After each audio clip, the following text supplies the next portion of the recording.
في يوم من الأيام كان في 2 إخوات بيحبوا الحكايات والمغامرات. قرروا يعملوا قناة للأطفال ويحكوا فيها كل يوم حكاية. يلا نتعرف عليهم. استنونا كل يوم في حكاية جديدة فيها ضحك ومعلومة وعبرة كمان. اسم قناتنا هو كل يوم حكاية مع ديدو وليلي. هاي، أنا اسمي ديدو. واو، بحب قوي ألعب واتشقلب وأسأل أسئلة كتير.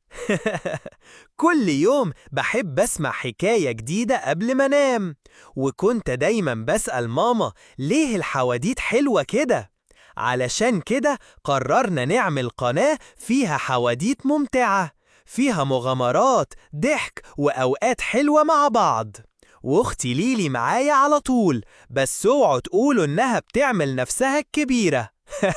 استنونا هنا في كل يوم حكاية، ويلا بينا نبدأ أول مغامرة. أهلاً بيكم يا أصحابنا الحلوين. أنا اسمي ليلي، أخت ديدو الكبيرة.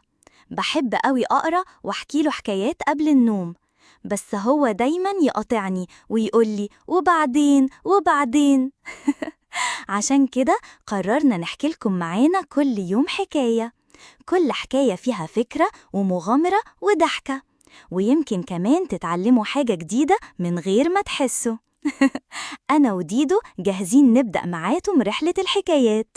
تابعونا كل يوم واستعدوا للمتعة.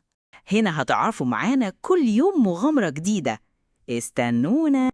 لو عايزين تسمعوا حكايات ممتعة كل يوم، اشتركوا في القناة ودوسوا لايك وفعلوا الجرس